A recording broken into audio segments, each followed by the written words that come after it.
बहुत समय पहले की बात है। 3 भिक्षुक हिमालय की चोटियों को पार करते हुए एक अनोखी और सुंदर नगरी में पहुंच गए।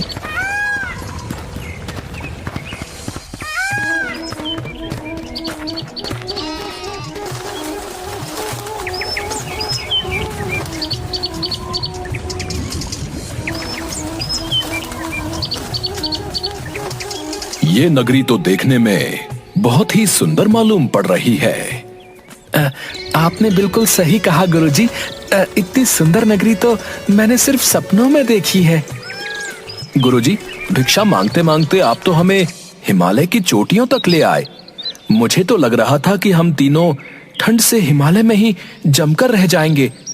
ये जरूर ईश्वर की ओर से हमारे लिए पुरस्कार है गुरुजी। प्रेमपाल, हम सिर्फ भिक्षुक ही नहीं बल्कि मार्गदर्शक भी हैं। पहले जाकर हमें इस सुंदर नगरी को देखना चाहिए। गुरुजी प्रेमपाल और वीरपाल को लेकर उस सुंदर नगरी में चले जाते हैं, जहाँ पर बहुत अच्छे अच्छे सुंदर घर बने होते हैं और वहाँ सभी व्यक्ति बस अपना काम करने में लीन होते हैं। पता नहीं, मुझे इस नगरी में कुछ अजीब सा लग रहा है। ये कैसी बातें कर रहे हैं गुरुजी? न जाने कितने दिन बाद हम तीनों को ठंड से राहत मिली है। देखिए कितनी ताजा ताजा हवा चल रही है और यहाँ धूप भी कितनी अच्छी निकल रही है। प्रेमपाल सही बोल रहा है गुरुजी। मुझे लगता है कि यहाँ हमें किसी धर्मशाला में रहकर आराम करना चाहिए। वीरपाल, हम भिक्षुक हैं, कोई व्यापारी नहीं जो हम धर्मशाला में बैठकर आराम करेंगे। मैं वहां उस टीले पर जा रहा हूं। तुम दोनों अलग अलग दिशा में बट जाओ और शाम तक मुझे पता करके बताओ कि इस नगरी में लोगों का स्वभाव कैसा है। क्या ये नगरी कुछ दिन रुकने के काबिल है भी या नहीं। गुरुजी के आदेश पर प्रेमपाल और वीरपाल अलग अलग दिशाओं में चले जाते हैं। वीरपाल नगरी में घूमने लगता है। इस नगरी में तो बहुत ही स्वादिष्ट व्यंजनों की महक आ रही है। और मुझे भूख भी बहुत ज्यादा लग रही है। मुझे जरूर कोई अपने लिए भोजनालय तलाशना होगा। हाँ। वीरपाल भोजनालय को तलाशने लगता है। अचानक वीरपाल की नजर एक भोजनालय पर पड़ती है।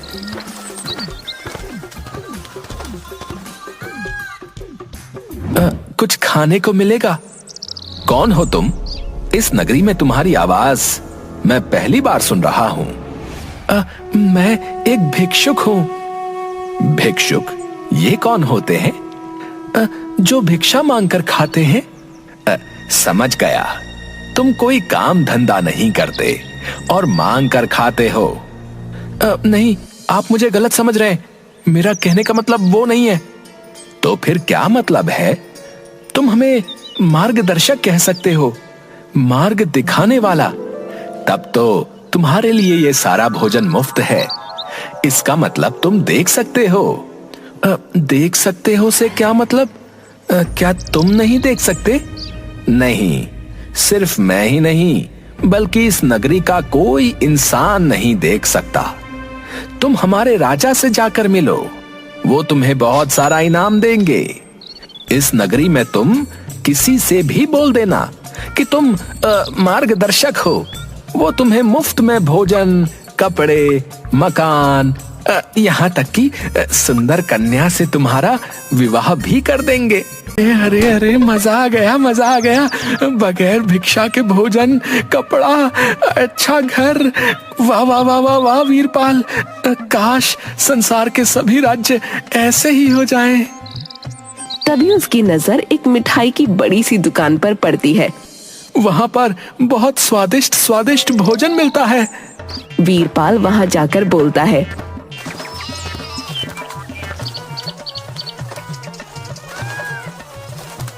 अरे ये मिठाई तो बहुत ही स्वादिष्ट मालूम पड़ रही है। ये मिठाई मेरी पत्नी ने अपने हाथों से बनाई है। मेरे हाथों की बनाई हुई मिठाई जो है इस नगरी में प्रसिद्ध है भैया। क्या तुम मुझे मिठाई दे सकते हो? बिल्कुल दे सकता हूँ, अगर तुम्हारे पास इसे खरीदने के लिए मुद्राएं हैं तो। शायद तुम मुझे जानते नहीं हो। मैं एक मार्गदर्शक हूँ। तो तुमने मुझे पहले क्यों नहीं बताया? तुम्हारे लिए तो ये सारी मिठाइयाँ मुफ्त की हैं। तुम्हारी जितनी मर्जी हो उतनी ले जाओ भैया, मगर याद रखना शाम के समय राजमहल में जरूर आना, राजा तुम्हें ढेर सारा इनाम देगा। वीरपाल बहुत सी मिठाई लेकर सीधा एक ऊंचे टीले की ओर चला जाता है, जहाँ पर गुरुजी प्रेमपाल के साथ उसका ही इंतजार कर रहे होते हैं। प्रेमपाल, अब तुम बताओ, तुम्हें ये नगरी कैसी लगी? गुरुजी, मुझे ये नगरी बहुत ही अजीब सी लगी। यहाँ के वासी अजीब अजीब तरह की बातें कर रहे थे। कई बार तो मुझे ऐसा लगा जैसे कि वो मुझे देख ही ना रहे हों। क्या तुम्हें वहां पर किसी ने भिक्षा नहीं दी? मैंने जिस किसी से भी भिक्षा मांगी उसने मुझे भिक्षा देने से मना कर दिया और साथ ही साथ मुझे बहुत ज्यादा अपमानित भी किया। वीरपाल, अब तुम बताओ, तुम्हें नगरी कैसी लगी? क्या प्रेमपाल सही बोल रहा है? नहीं गुरुजी, मुझे लगता है कि प्रेमपाल इस नगरी को समझ नहीं पाया। मैंने तो इतनी सुंदर नगरी कभी नहीं देखी गुरुजी।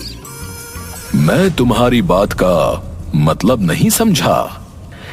गुरुजी, मैंने भी भोजनालय से कुछ भिक्षा मांगी थी और उसने भिक्षा देने से इनकार कर दिया, मगर जैसे ही मैंने बताया कि मैं एक मार्गदर्शक हूँ, उसने मुझे सारा भोजन मुफ्त में खिला दिया गुरुजी।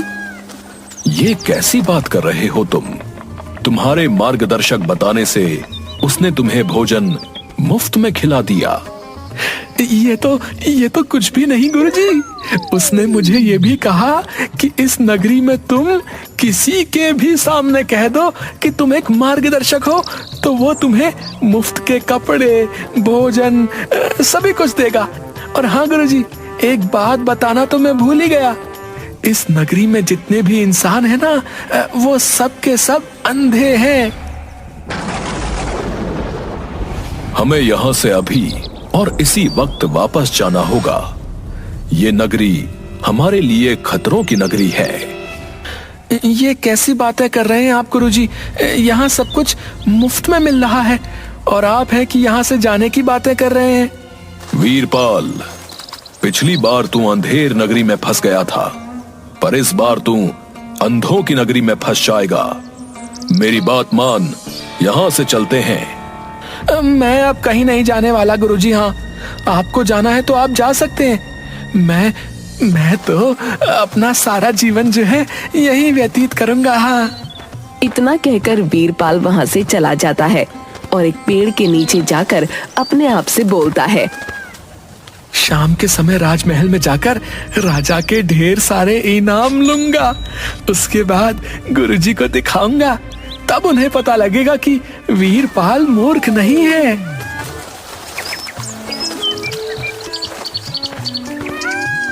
शाम के समय वीरपाल महल चला जाता है, जहाँ वो देखता है कि उस नगरी के बहुत से वासी वहाँ पर पहले से जमा थे।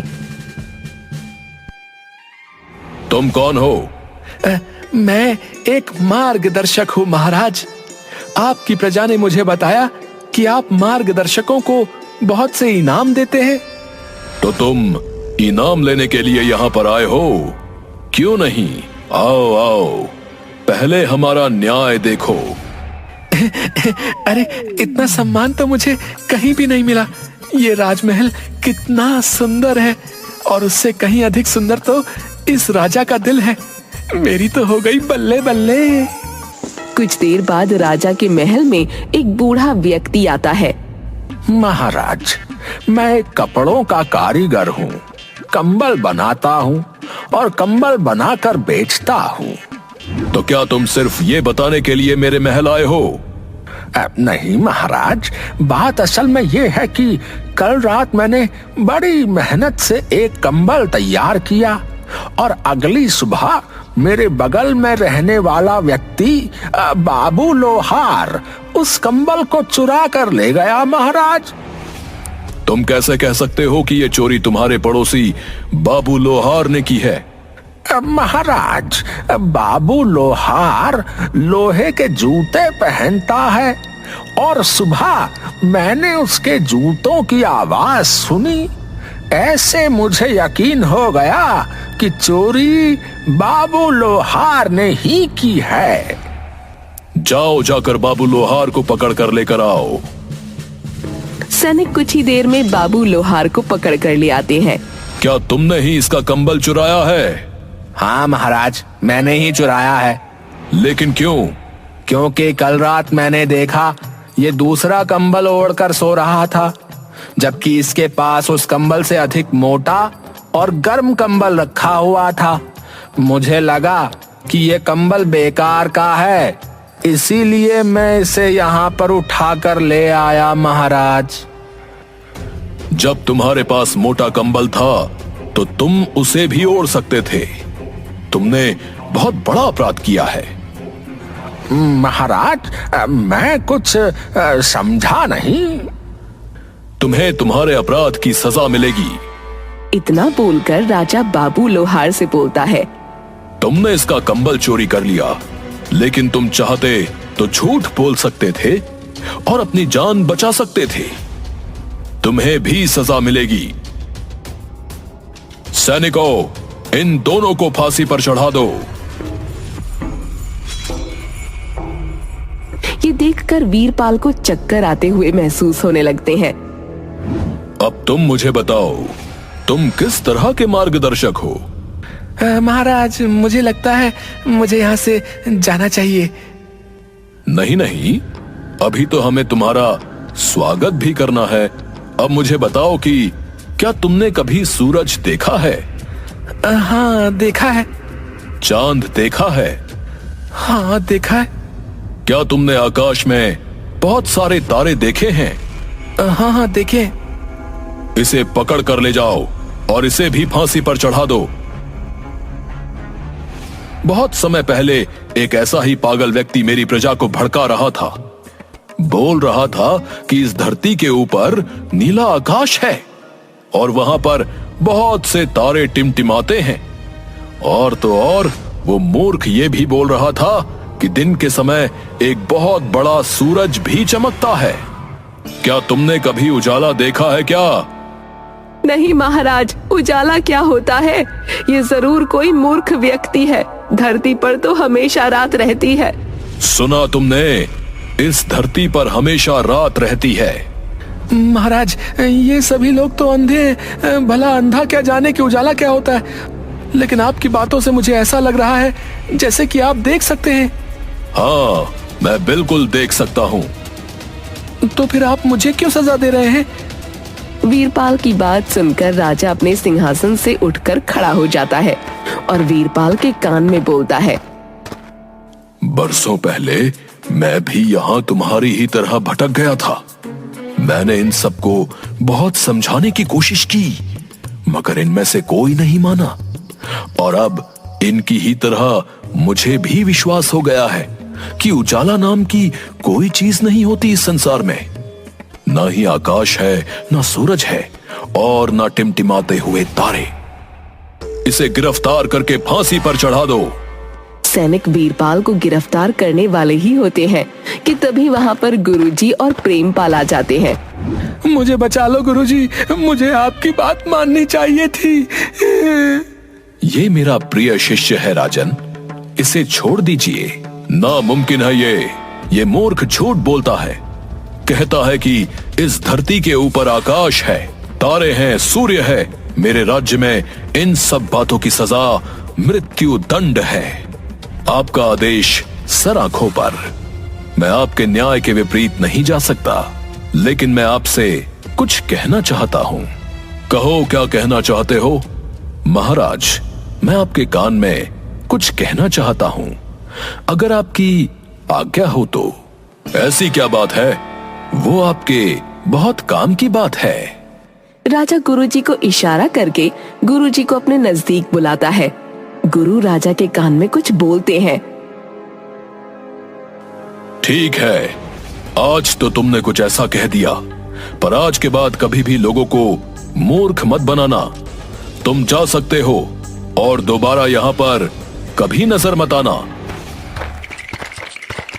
वीरपाल जल्दी से उठकर गुरुजी के साथ निकलकर उस नगरी से बाहर भाग जाता है। ये सब आपने कैसे किया गुरुजी? उस राजा ने मुझे छोड़ कैसे दिया? वो सब जन्मजात अंधे थे। उनकी पीढ़ियों में कोई भी देखने वाला व्यक्ति नहीं था। तुम्हारे जाने के बाद मैंने जब इस राज्य के बारे में पता किया, तब मुझे लगा कि वर्षों पहले ये राजा भी यहाँ पर आकर भटक गया था। राजा ने उस समय लोगों को बहुत समझाने की कोशिश की, मगर कोई भी इसकी बात नहीं माना। लेकिन वो एक चतुर व्यक्ति था। उसने बड़ी आसानी से यहाँ के राजा को मारकर सिंहासन हथिया लिया। लेकिन आपने ये नहीं बताया कि उसने मुझे क्यों छोड़ दिया?